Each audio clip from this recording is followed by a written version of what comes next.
Good morning all of you. आज हम बातें करेंगे 10वीं चैप्टर का जो पॉलिटिकल का साइंस है, संघवाद, उसके पर्सन की। बड़ा ही इंपॉर्टेंट प्रश्न आता है जो एग्जाम में, कि संघवाद में किस आधार पर केंद्र और राज्य सरकारों के बीच शक्तियों का बंटवारा हुआ है, या किस प्रकार भारतीय संघ में केंद्र और राज्य सरकारों के बीच शक्तियां विभाजित की गई हैं। या ये प्रश्न ऐसे भी पूछा जाता है कि संघीय संविधान में शासन शक्तियां संबंधी कितनी अनुसूचियां हैं, उनके विषय में भी लिखें। यह प्रश्न ऐसे भी आता है, केंद्र और राज्य सरकारों के बीच विधायी अधिकारों का वर्णन कीजिए। भारत एक संघीय शासन प्रणाली वाला देश है, क्योंकि शासन के 2 या 2 से अधिक स्तर भारत में हैं। भारत में संविधान में साफ शब्दों में प्रत्येक स्तर की शक्तियों को विभाजित किया गया है, चाहे वो केंद्र सरकार हो, राज्य सरकार हो या स्थानीय शासन संस्थाएं हो। प्रत्येक स्तर को अपने कार्य क्षेत्र के लिए कानून बनाने के लिए कुछ विषय दिए गए हैं, तथा उन्हें एक दूसरे के अधिकार क्षेत्र में हस्तक्षेप करने का कोई अधिकार नहीं है। संविधान में विषयों के बंटवारे से संबंधित 3 प्रकार की सूचियां संविधान में दी गई हैं। ये 3 सूचियां और उनके अधिकार क्षेत्र किस प्रकार हैं। पहला है संघ सूची। ऐसे विषयों की सूची है संघ सूची जिन पर कानून बनाने का अधिकार केवल केंद्र सरकार को होता है। केंद्र सरकार ही कानून बना सकती है। इसमें संपूर्ण देश से संबंधित विषय आते हैं जिन पर कानून केवल केंद्र सरकार ही बना सकती है, जैसे रक्षा है, वित्त है, विदेशी मामले, डाक तार, बैंकिंग, संचार और मुद्रा आदि। ये सारे ऐसे विषय हैं जो देश के महत्व के विषय हैं और केंद्र सरकार ही पर केवल कानून बना सकती है। संघ सूची में कुल 97 विषय आते हैं जिनसे संबंधित निर्णय केवल केंद्र सरकार ही ले सकती है। दूसरी सूची है राज्य सूची।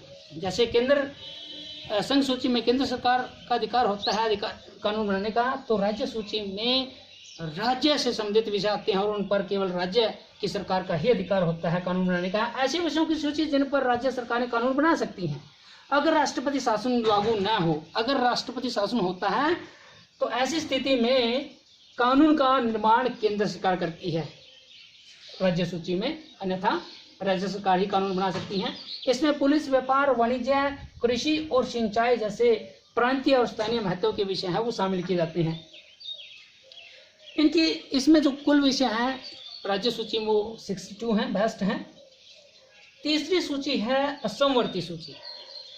ऐसे विषयों की सूची है समवर्ती सूची जिसमें केंद्र और राज्य दोनों ही सरकारें कानून बना सकती हैं, दोनों के हित में होते हैं ये विषय। इसके जो विषय हैं इन पर कानून बनाने का अधिकार भी राज्य और केंद्र सरकार का ही होता है, लेकिन कई बार जब टकराव की स्थिति होती है दोनों में, केंद्र और राज्य में, तो केंद्र सरकार द्वारा बनाया गया कानून ही मान्य माना जाता है। इन विषयों में शिक्षा, वन, मजदूर संघ, विवाह, गोद लेना और उत्तराधिकार आदि जैसे विषय हैं वो शामिल किए जाते हैं, जो केंद्र के साथ साथ और राज्य सरकारों की साझी दिलचस्पी के विषयों में ये आते हैं।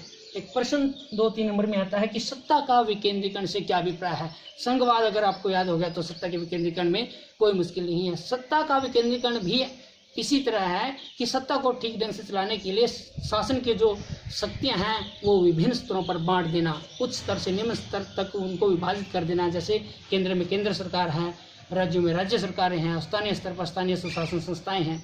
तो ये सत्ता का विकेंद्रीकरण है जिससे शासन अच्छे तरीके से चलता है। ये 2 ही प्रश्न है। ये 5 नंबर का बड़ा इंपॉर्टेंट प्रश्न और लगभग हर बार ये प्रश्न पूछा जाता है कि संघवाद में किस आधार पर केंद्र और राज्य सरकारों के बीच शक्तियों का बंटवारा हुआ है।